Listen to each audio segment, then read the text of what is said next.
Halo Ibu Lili, perkenalkan nama saya Matthew Owen dan bersama saya, Nama saya George Maximilian Theodore. kami di sini akan menjelaskan mengenai code untuk final project text mining kami. Nah, untuk dataset yang kita gunakan itu bukan dataset yang mencantum terkait mental health, di mana ada 7 label. 7 labelnya itu ada anxiety, depression, suicidal, bipolar, stress, personality disorder, dan normal. Nah, tujuan kami adalah untuk ngebikin model yang bisa mengklasifikasi statement-statement berdasarkan 7 kategori itu. Pertama, saya akan mulai menjelaskan terkait mulai dari library-library yang kita gunakan. Ini kita menggunakan beberapa library standar kayak Pandas, NumPy, dan menggunakan NLTK untuk bagian text mining juga. Dan untuk machine learning kita ada menggunakan logistic regression, random forest classifier, SVM. Kemudian untuk deep learningnya kita ada menggunakan LSTM dan juga menggunakan BERT. BERT untuk large language modelingnya. Nah, untuk deep learningnya sendiri kita menggunakan Torch dan bukan TensorFlow ya Bu. Oke, nah untuk pertama kita loading datasetnya terlebih dahulu. Di sini nama datasetnya adalah combinedata.csv, di mana ini kita bisa lihat statement dan statusnya. Ini kita describe dan total statementnya itu ada hampir 53.000 dan statusnya ini 53.000 karena ada beberapa statement yang memiliki null values. Ini kita tampilkan. Di sini ada totalnya ada 362 null values atau missing values. Kita drop NA supaya null values-nya hilang. Nah, karena sudah tidak ada null values-nya, sekarang aku juga akan menambahkan jumlah word yang ada di tiap statementnya.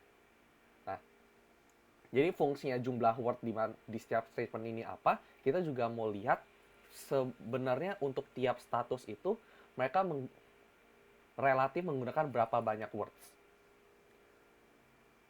Nah, untuk statusnya sendiri ini jumlahnya masing-masing. Untuk normal ada sekitar 16.000, untuk depression ada sekitar 15.000, untuk suicidal ada sekitar 10.000, untuk anxiety hampir 4.000, untuk bipolar hampir 3.000, untuk stress sendiri ada di 2.600-an, untuk personality disorder sendiri itu di angka 1.000-an. Nah, untuk distribusinya sendiri kita bisa lihat kalau statement yang memiliki status normal itu memiliki distribusi terbesar ya. Dilanjutkan oleh depression, kemudian suicidal, anxiety, bipolar stress, dan personality disorder. Nah, di sini kita menunjukkan terkait bar plot untuk tiap statusnya. Dan di sini kita bisa melihat average number of words untuk tiap mental health status itu kira-kira berapa. Nah, bisa dilihat kalau yang normal ini biasanya word count-nya itu tidak sebanyak sama yang memiliki mental health status yang negatif seperti stress, anxiety, suicidal, depression, bipolar, dan personality disorder. Nah, dimana kalau mereka biasanya rata-rata itu minimal udah di atas seratusan. Kemudian kalau kita lihat dari box plotnya berdasarkan word count, kita bisa lihat ada 5 extreme outlier yang memiliki word count-nya di atas 4.000. Nah, ini kita juga bisa lihat distribusinya sendiri. Kalau word count dari statement-statement itu secara total itu rata-ratanya di 113. Nah, kita bisa lihat kalau yang statement di atas 4.000 ini, salah satunya itu suicidal, itu hanya repetisi dari kata-kata I cannot take it anymore. Dimana ini kita bisa anggap sebagai ini salah satu variabel yang bisa merusak analisisnya dan pemodelannya.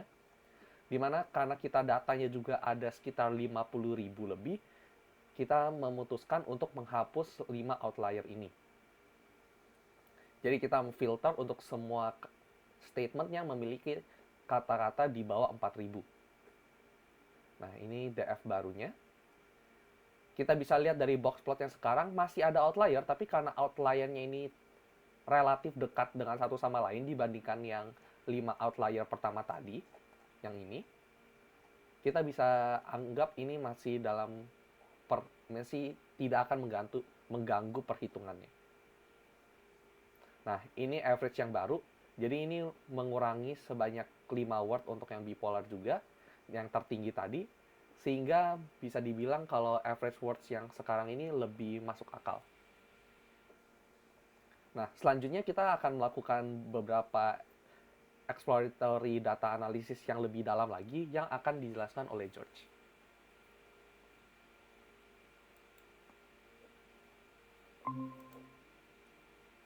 Apakah udah terlihat? Sudah. Oke.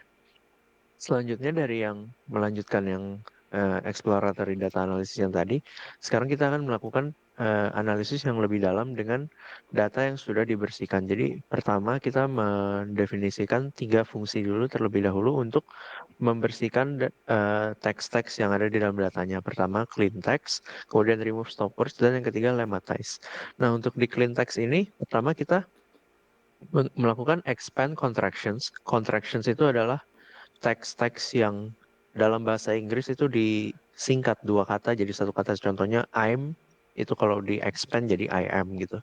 Nah untuk semua teks kita expand dulu supaya tidak mengganggu pada saat akan di remove stop words dan lain-lain. Kemudian kita melakukan menghilangkan semuanya yang kecuali huruf dari A besar sampai Z besar dan A kecil sampai Z kecil. Kemudian kita juga menghilangkan yang dalam berbentuk link-link yang memiliki prefix HTTP, www, atau HTTPS. Nah, selanjutnya di function yang remove stop words ini kita menggunakan stop words yang udah disediakan dari NLTK corpus. Kemudian di sini kita mengambil semua kata yang tidak ada di stop words ini dan dikembalikan lagi menjadi dalam satu kalimat. Dan untuk di function lemmatization ini kita menggunakan WordNet Lemmatizer ini untuk mengubah teks-teks kata-kata menjadi format yang lebih dasar tapi tidak menghilangkan makna dari kalimatnya jika disambungkan kembali. Nah, kemudian untuk ketiga function ini, untuk sekarang karena kita hanya ingin melakukan analisis lebih lanjut mengenai teksnya, jadi kita melakukan semuanya ke semua datanya sebelum di split. Jadi di sini bisa dilihat semua datanya di-apply 3 function tersebut sebelum di split. Dan kemudian nanti jika ingin kita lanjutkan ke factorization dan lain-lain itu akan di split terlebih dahulu. Itu akan dilanjutkan oleh Matthew nanti.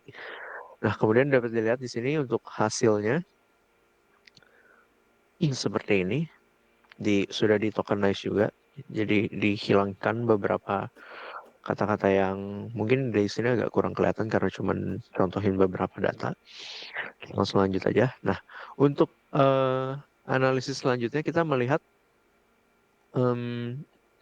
jumlah top kata-kata yang sangat penting di setiap sentimen atau status berdasarkan nilai TF-IDF-nya mereka. Nilai TF-IDF ini didapat dari menghitung keseringannya kemunculan kata-kata tersebut dibandingkan dengan keseringan kemunculan kata-kata tersebut di seluruh datasetnya. Pertama kita karena akan melakukannya ke terms terlebih dahulu, kita mengambil yang 1 kata dulu. Kemudian menggunakan function ini, jadi dari yang sudah di factorize menggunakan TF-IDF, kita ambil top 15 katanya per setiap sentimen yang kemudian akan di-show di sini. Nah, dapat dilihat hasilnya di sini. Kayak misalkan untuk anxiety itu top terms-nya itu ada anxiety, restless, seperti itu. Kemudian di normal ada kata-kata seperti ini. Dan kemudian dari semua ini dapat kita lihat untuk seluruh sentimen yang selain normal itu terdapat kata feel. Tapi kalau di yang normal tidak ada kata feel. Nah, jadi mungkin dari sini kita bisa menyimpulkan bahwa teks-teks yang merepresentasikan mental health concern tertentu itu semuanya berbicara tentang seseorang yang mengekspresikan dirinya. Seperti itu. Terus kemudian untuk setiap sentimen juga terdapat kata-kata khusus seperti depression di sini. Terus kemudian untuk suicidal di sini ada die yang mungkin dia ingin melakukan hal yang kurang baik. Terus kemudian di sini ada stres, di sini bipolar ada bipolar dan lain sebagainya. Seperti itu. Nah, kemudian untuk melanjutkan lebih dalamnya lagi, kita juga melakukan untuk bigrams. Jadi kita melihat top bigrams sekarang. Jadi untuk siapa tahu kita bisa melihat pola-pola yang lebih jelas gitu dari setiap sentimen. Bagaimana mereka kata-kata yang paling berpengaruh dalam suatu sentimen itu apa sih gitu. Nah, mungkin di sini perbedaannya ada di sini, mengambil n-gram range-nya 2 dibandingkan tadi 1, dan di sini semuanya functionnya sama, cuma diganti jadi bigrams. Kemudian dapat dilihat di sini untuk top bigrams-nya, misalkan untuk anxiety di sini ada health anxiety, ada panic attack. Kemudian untuk yang normal ada seperti ini, good morning dan lain-lain. Kemudian depression ada mental health, depression, anxiety dan lain-lain. Nah, di sini yang suicidal ada want die, suicidal thoughts seperti itu. Dan jadi dari top bigrams ini kita bisa melihat eh, pola-pola kata-kata yang digunakan oleh setiap eh, individual yang memiliki mental health concerns tertentu. Seperti misalkan, oh di sini yang bipolar ada bipolar disorder dan lain-lain, manic episode. Ini merupakan salah satu apa ya sebutannya frasa dalam bipolar seperti itu. Dan di sini personality disorder dan lain sebagainya. Kemudian kita juga melakukan hal yang sama, tapi kita melihat semua sentimen digabungkan untuk diambil leaderboardnya, kecuali yang normal untuk melihat uh, yang paling berpengaruh dalam sentimen-sentimen itu tuh apa. Dan di sini bisa dilihat yang paling tinggi itu ada feel like, seperti yang tadi saya sudah bilang, mungkin dari seluruh statement-statement yang dikeluarkan oleh individual yang memiliki mental health concern itu, mereka semua membicarakan tentang perasaan mereka begitu. Kemudian di sini ada ondai dan lain-lain sebagainya. Dan kemudian untuk yang satu kata juga kita melakukan hal yang sama, tapi dari sini kita tidak bisa terlalu melihat pola tertentu karena kata-kata yang muncul di sini seperti feel like, want, know, ini semua berhubungan dengan ya habit manusia dalam sehari-hari gitu. Jadi kurang dapat disimpulkan sesuatu dari sini. Dan kemudian selanjutnya kita juga membuat word cloud untuk setiap sentimen. Untuk sebenarnya intinya mirip dengan yang ini, cuman yang kali ini word cloud berdasarkan frekuensi dan dibuat visualisasinya. Dan sebenarnya misalnya hasilnya bisa lihat di sini. Misalkan anxiety, ada anxiety paling banyak, terus ada symptom, terus ada feel, seperti itu. Terus kemudian yang normal tidak ada kata-kata yang kesannya negatif seperti itu. Ya, misalkan di sini yang depression bisa dilihat, misalkan ada live, mungkin mereka ngomong ada sad juga di situ, ada dan lain sebagainya seperti itu. Jadi dari sini bisa dilihat kata-kata yang paling sering diucapkan oleh statement-statement oleh individual dengan sentimen tertentu. Seperti itu. Mungkin selanjutnya akan masuk ke model machine learning yang akan dilanjutkan lagi oleh Matthew. Baik.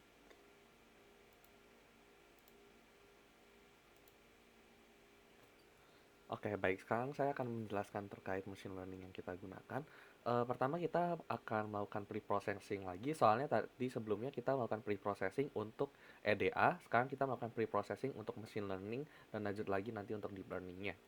Nah, seperti yang George tadi sudah jelaskan, kita melakukan clean text-nya dulu, di mana kita meng-expand contractions-nya. Tadi sebelumnya kurang terlihat, tapi sekarang lebih terlihat. Contohnya ini ada I've, jadi I have.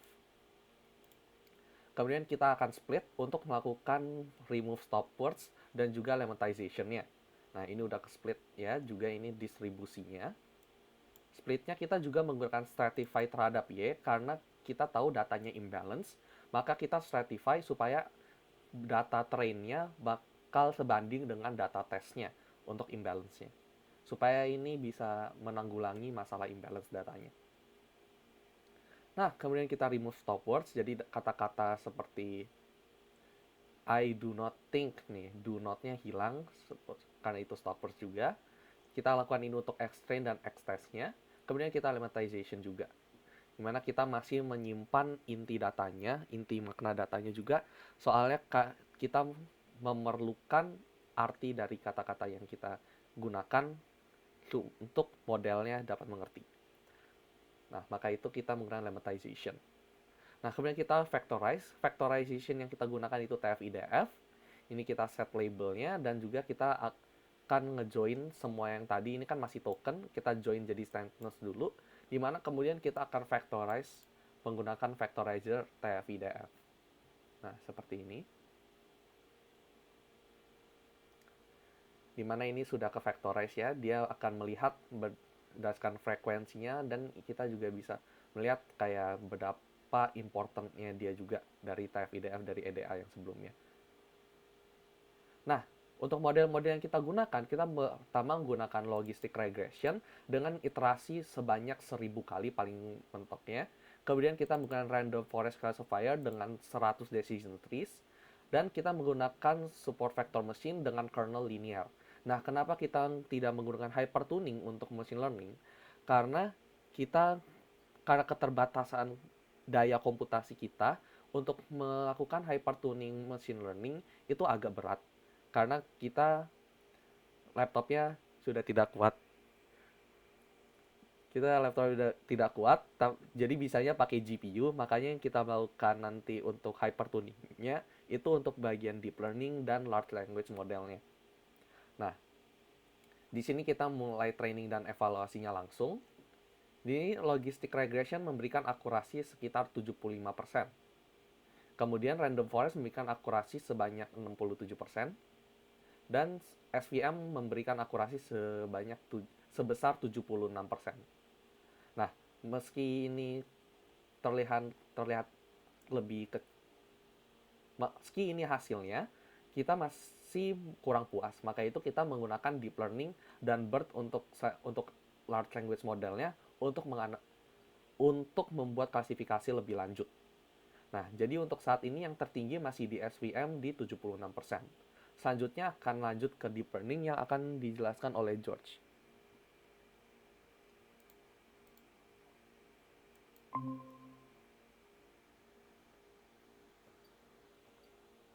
Untuk lanjutnya ke deep learning, pertama kita setup dulu GPU-nya seperti yang tadi Matthew bilang, karena kalau tidak pakai GPU runningnya akan sangat lama dan menggunakan resource CPU yang sangat besar. Nah, pertama kita menggunakan CUDA di sini, dan kita bisa melihat jika CUDA sudah digunakan akan terlihat GPU-nya di show di sini. Nah, kemudian selanjutnya kita membuat sebuah dictionary menggunakan function build vocab ini. Tapi untuk hasil running dari function ini sebenarnya sudah ada di notebook sebelumnya. Tapi karena kita menggunakan banyak notebook, hasilnya sempat hilang. Yang disimpan cuman hasilnya ini. Jadi pas runningnya sudah hilang, tapi hasilnya masih ada. Tapi karena kita tidak mau membuang resource yang seperti tadi sudah dibilang, resource-nya agak limited, jadi kita nge-load lagi datanya dari yang sudah dibikin tadi, dictionary-nya. Seperti itu untuk label encoder-nya juga. Dan kemudian bisa dilihat di sini untuk hasil dictionary-nya. Jadi dictionary-nya itu ngapain? Kita mengambil semua kata yang muncul at least 5 kali atau lebih di ininya, di dalam suatu apa sebutannya, kalimat gitu. Muncul 5 Bukan kali, kalimat, muncul dalam 5 kali di seluruh dokumen. ya, maksudnya di seluruh dokumen. Sorry, agak belibet. Nah, seperti itu. Kemudian jika untuk di dictionary pertama kita masukkan padding dulu di value yang pertama dan unknown di value yang kedua.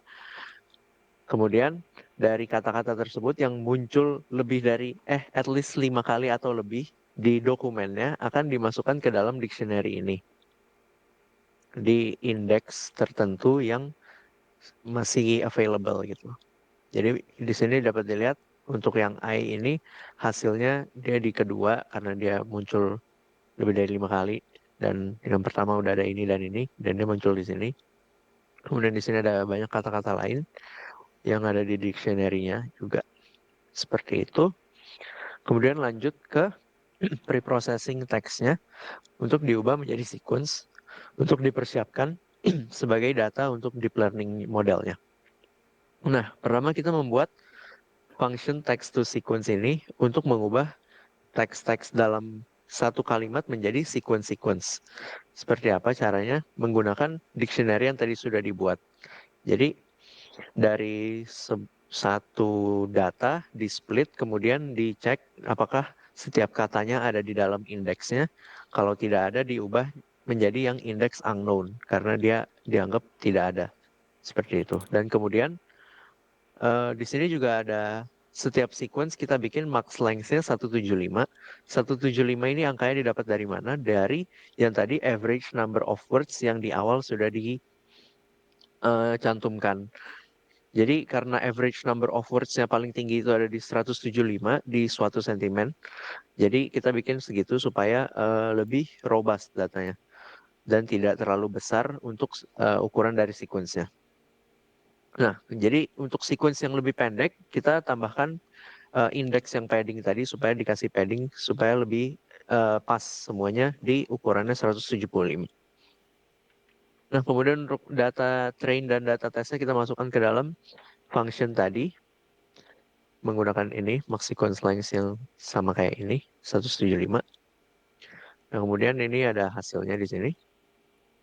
Dan kemudian data yang sudah dijadikan sequence ini karena kita menggunakan torch, kita harus mengubah datanya menjadi dalam bentuk torch.long ini terlebih dahulu menggunakan function tensor ini. Nah, kemudian setelah sequence-sequence tersebut diubah jadi tensor, datanya itu digabungkan kembali yang X dan Y-nya menggunakan function tensor dataset ini. Jadi, train datasetnya ada X train tensor dan Y train tensor.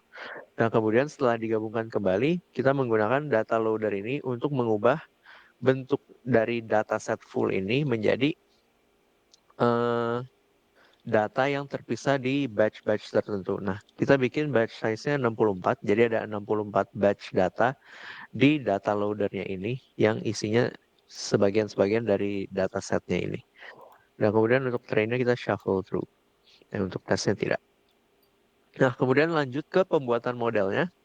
Pertama ada model LSTM. Nah, ini juga sebetulnya yang LSTM ini termasuk yang bidirectional LSTM.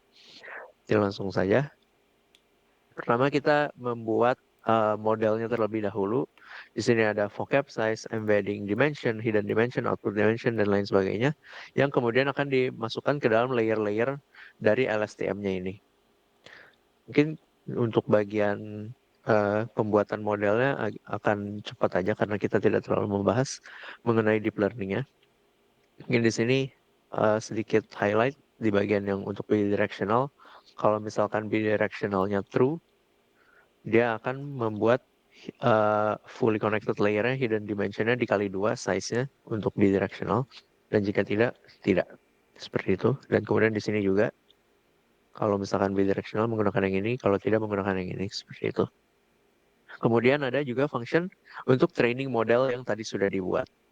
Nah, dari function ini juga sebenarnya cukup template dari cara membuat training modelnya.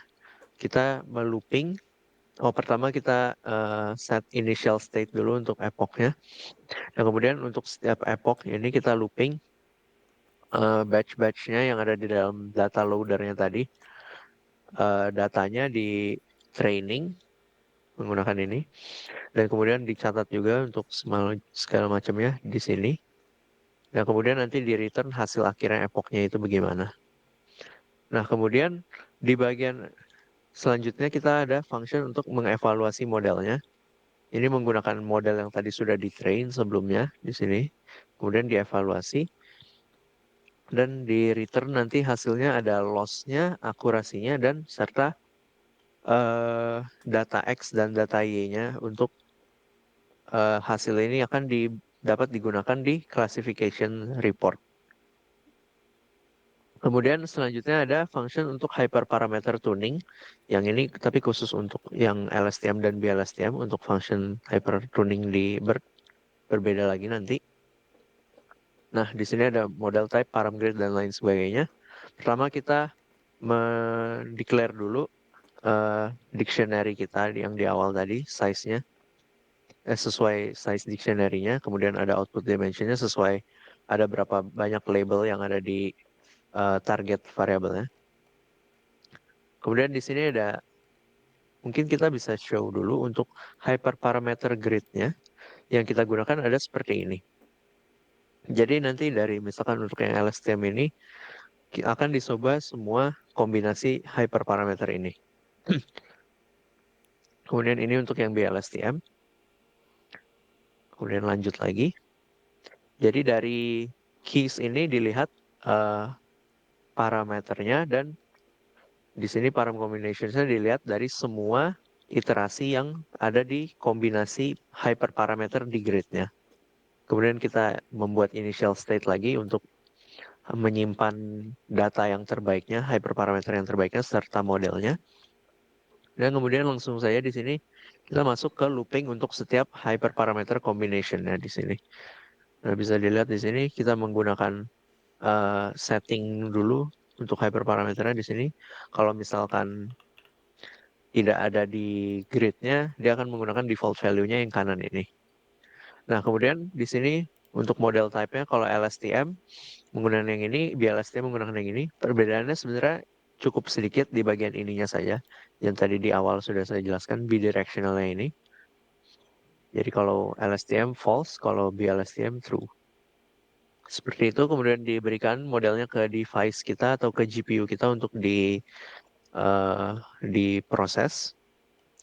Dan di sini ada banyak hyperparameter lainnya dan di sini ada trainingnya. Di sini kita menggunakan max epoch-nya itu 8 kalau nggak salah. Ada sebentar. Nah, di sini pas kita masuk max epoch-nya 8. Jadi dia akan mengulang function ini akan mengulang sebanyak 8 kali training dan evaluasinya sebanyak 8 kali. Kemudian semuanya dicatat dan lain sebagainya. Dan dari hasil trainingnya itu dilihat apakah dia merupakan uh, model yang lebih baik dari yang sebelumnya dicatat yang terbaik atau tidak. Kalau iya akan dijadikan model yang terbaik sementara seperti itu. Kemudian di sini di dalam loop yang ini yang mengulang hyperparameter kita akan melakukan delete model setelah digunakan karena untuk menjaga agar resource-nya tetap aman yang digunakan untuk running.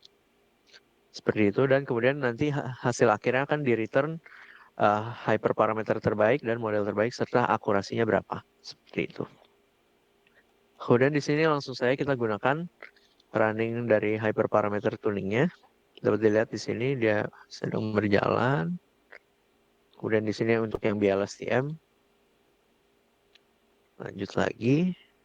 Nah, kemudian di sini untuk hasilnya dapat kita lihat di sini. Untuk hasil yang LSTM, parameter hyperparameter combination-nya seperti ini dan best akurasinya adalah 74%. Dan untuk yang bidirectional LSTM hyperparameter combination-nya seperti ini dan untuk best akurasinya ada di 76,8%. Nah, kemudian di sini juga ada classification report-nya untuk yang LSTM dan BLSTM di sini seperti itu. Dapat kita lihat di sini sebenarnya untuk modelnya cukup baik dalam memprediksi yang normal karena precision-nya cukup tinggi, tetapi kurang baik dalam memprediksi yang seperti ini, stres dan suicidal seperti itu. Untuk yang BLSTM sedikit lebih baik dalam memprediksi yang dua yang tadi cukup rendah di sini. Mungkin untuk hasil dari deep learning model LSTM dan BLSTM seperti itu, selanjutnya akan masuk ke BERT yang akan kembali dijelaskan oleh Matthew. Baik, sekarang saya akan jelaskan mengenai BERT model yang kita gunakan. Oke. Nah, untuk BERT sendiri, preparing data kita untuk model BERT itu sedikit berbeda daripada kalau kita preparing untuk yang machine learning dan deep learning. Karena kalau BERT sendiri ini tidak perlu banyak preprocessing. Dan yang dia gunakan itu berbeda yaitu karena dia menggunakan input ID, attention mask, dan token type ID-nya untuk dataset yang kita perlukan itu memiliki 4 kriteria ini yang diperlukan oleh BERT.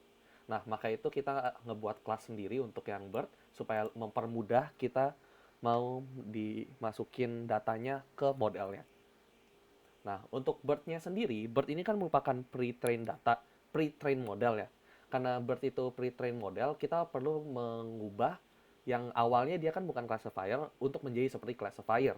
Nah, dengan cara apa? Kita menambahkan classifier head di sini supaya dia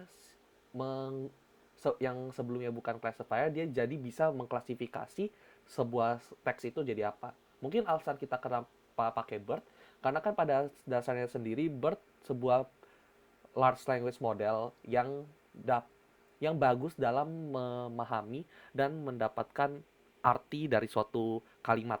Jadi dia memiliki understanding of the language-nya bagus. Nah, maka itu kita memilih BERT. Karena kita pakai datanya itu data kategorik, maka itu kita membuatnya jadi classifier. Logikanya karena dia merupakan pre-trained model yang bagus dalam memahami bahasa, kalau dia ubah menjadi classifier dan dia memahami bahasa-bahasa apa yang biasanya digunakan oleh orang-orang yang memiliki mental health tertentu, maka dia harusnya bisa mengklasifikasinya dengan baik. Maaf, alarm saya bunyi, Ibu. Oke. Nah, untuk berclassifier sendiri ini merupakan forwardnya, jadi nanti di input datanya dan ini akan di training ke forward passingnya. Nah, ini karena kita nggak pakai TensorFlow juga ya, jadi kita melaksanakannya secara manual. Nah, jadi kita loading ulang lagi datasetnya supaya masih fresh datanya, balik lagi. Jadi kita menyatakan untuk status dan statement untuk kolomnya. Dimana pertama karena kita tahu ini udah imbalance kan, jadi kita mau bikin BERT-nya tahu kalau datanya itu imbalance. Jadi kita mau memberikan weight. Weight yang kita berikan adalah inverse weight, di mana untuk data yang memiliki kuantitasnya yang banyak kayak normal itu memiliki weight yang lebih sedikit, dan sedangkan untuk yang data memiliki kuantitasnya yang sedikit itu kita berikan weight lebih banyak supaya BERT-nya bisa lebih bagus dalam prediksinya juga. Nah, karena seperti yang saya bilang tadi, kalau BERT itu nggak perlu banyak pre-processing kita cukup menghilangkan null values yang ada di datasetnya. Nah, jadi ini, karena ini kita udah drop NA, di akhir, maaf, kegeser. Bu, nanti jangan jalanin ya, Bu, takut rusak ininya, karena saya barusan geser. Nah, oke. Jadi ini total sampelnya ada segini. Ini kan yang udah itu ya, yang belum di drop NA. Pas udah di drop NA, sampelnya akan berubah. Nah, distribusinya masih mirip kayak yang tadi, dan ini class weights-nya. Kemudian kita mulai ke trainingnya. Nah, training BERT itu seperti apa? Jadi trainingnya BERT ini karena harganya sudah karena modelnya sudah di pre-train, kita perlu transfer learning model. Maaf Bu, tadi notif Bu. Karena modelnya sudah di pre-train ya. Jadi karena modelnya udah di pre-train itu kita tinggal perlu melakukan transfer learning. Kita perlu melakukan transfer learning. Nah, transfer learningnya dengan apa? Kita George bisa nyalain kamera juga gak? Jangan ketawa gitu dong.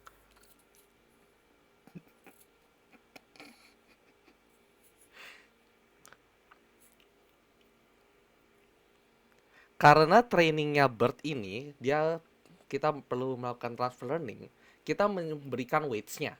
Nah, dan kita juga memberikan just in case, kalau misalnya kita tadi tidak memberikan weights-nya, itu kita jaga-jaga kita tetap menggunakan entropy loss-nya seperti ini. Nah, jadi weights-nya tidak ada. Nah, tapi karena ada weights, kita gunakan weights yang ini nanti. Nah, kemudian kita juga memberikan variabel-variabel untuk early stopping, di mana variabelnya itu yang pertama adalah kita berdasarkan F1 score-nya. Nah, di mana ini nanti akan berjalan untuk beberapa epoch, di mana tiap epoch akan melakukan training untuk beberapa batch. Nah, batch size-nya tadi itu ada 64 kalau yang di deep learning sebelumnya, tapi untuk BERT sendiri kita akan menggunakan 16. Nah, itu akan menjadi salah satu hyperparameternya yang tadinya kita mau tuning. Nah, kenapa tadinya mau kita tuning? Nanti akan saya jelaskan kenapa sekarang tidak dituning. Nah, setelah ini dia akan berjalan, akan mengambil batch datanya, kemudian dia akan nge-clear gradient dari model sebelumnya, kemudian dia akan forward pass ke outputnya juga akan dapat, dan kemudian dia akan back propagation untuk nge-optimize lagi modelnya. Nah, jadi trainingnya akan seperti ini. Dimana nanti kita sisanya ini adalah data-data terkait trainingnya, supaya kita bisa mengetahui apakah trainingnya berjalan dengan baik atau tidak, dan apakah hasilnya bagus atau tidak. Kita juga akan kemudian akan nge-evaluasi menggunakan model.eval, di mana kita bisa melihat hasil epochnya, train loss-nya, val loss-nya, dan berapa waktu yang dijalankan. Nah, berapa waktu yang dijalankan ini salah satu alasan yang akan saya jelaskan. Nah, kemudian ini untuk early stopping-nya, supaya kalau dia semisalnya file yang sekarang itu lebih bagus daripada file yang paling bagus sebelumnya, ini dia bakal terus berjalan. Tapi kalau dia tidak bagus-bagus, maka dia akan bertambah terus epoch without improvement-nya, sehingga nanti dia akan berhenti. Nah, berdasarkan patience-nya berapa. Ini nanti juga bisa di-set. Dan juga nanti kalau base modelnya kita sudah tahu base model, ini untuk menyimpan base modelnya supaya nanti bisa di load. Nah, nanti dia seperti kita bisa lihat, dia akan kasih tahu train loss-nya, akurasinya, val loss, val akurasi juga, dan untuk F1 score, dan paling bagusnya berapa. Kemudian kita akan evaluate modelnya dengan menggunakan tes datanya.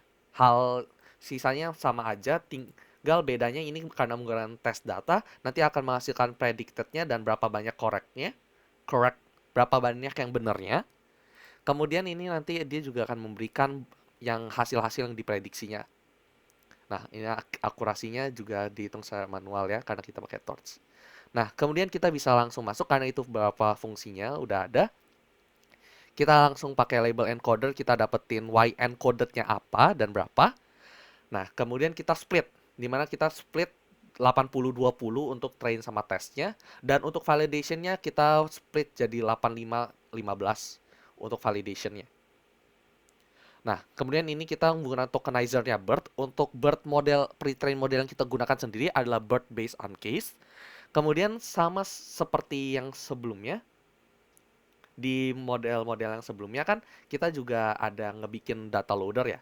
Nah, di sini kita masih ngebikin jadi dataset yang diperlukannya dulu, seperti yang tadi kita sudah lihat kalau memerlukan mana ini. Kalau dia itu memerlukan input ID, attention mask, dan token type IDs dan labelsnya. Nah, ini datanya kita masukkan sebagai kelas mental health dataset. Nah, kemudian kita masuk ke hyperparameter tuningnya. Nah, sama ini bisa dilihat ya. Kalau kelasnya masih sama, jadi ini kita nggak ngubah datasetnya sama sekali. Kita masih pakai dataset yang sama yang dipakai di awal-awal juga. Nah, untuk hyperparameter tuningnya, kita mau hyperparameter tuningnya untuk batch size, learning rate, dan epoch. Tapi sebelumnya batch size mau 16 dan 32.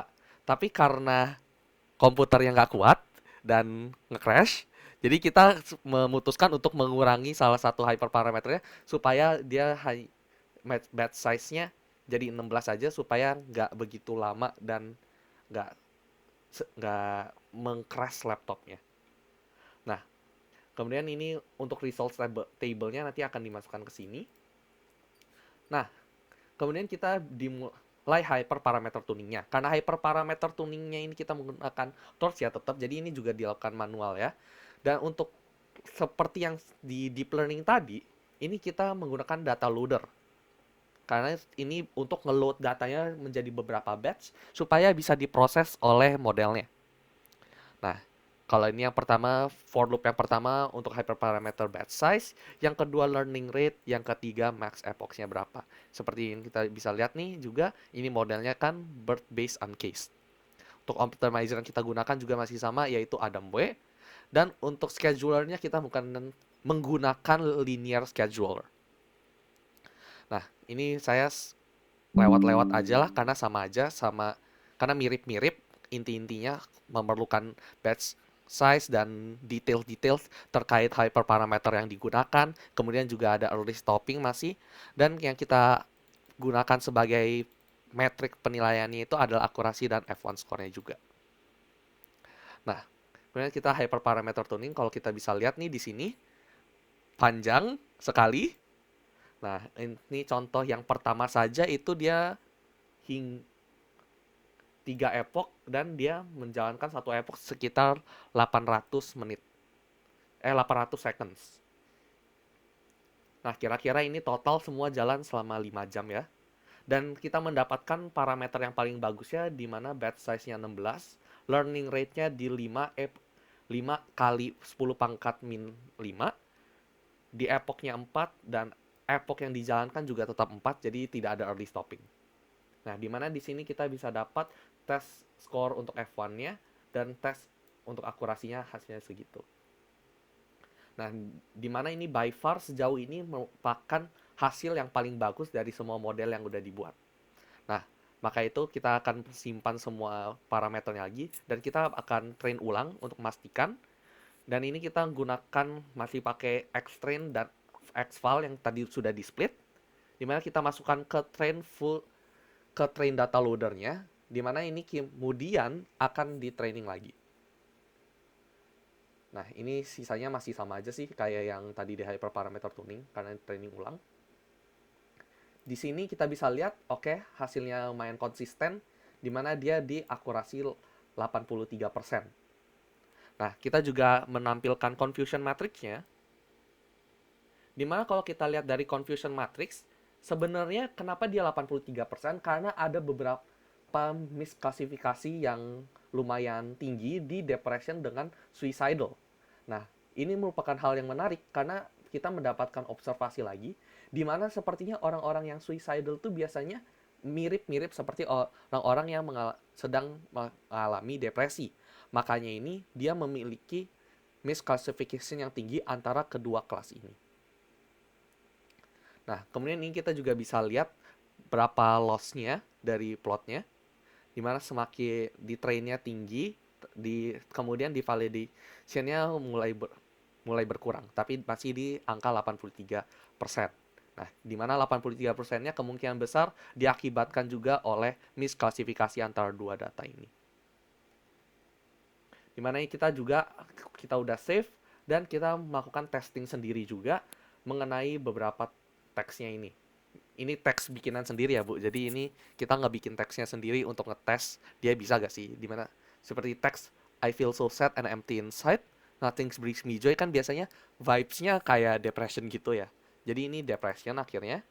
Kemudian anxious, seperti yang tadi di EDA-nya juga menunjukkan ada beberapa banyak di sentimen-sentimen tertentu dia mengekspresikan kayak kondisi status mentalnya dia, dimana ini karena dia anxious jadinya anxiety. Ini orang normal karena dia masih senang, dia tidak ada mengalami keberatan, kesusahan mental health dan sebagainya macamnya. Dan terakhir, I can control my mood swings.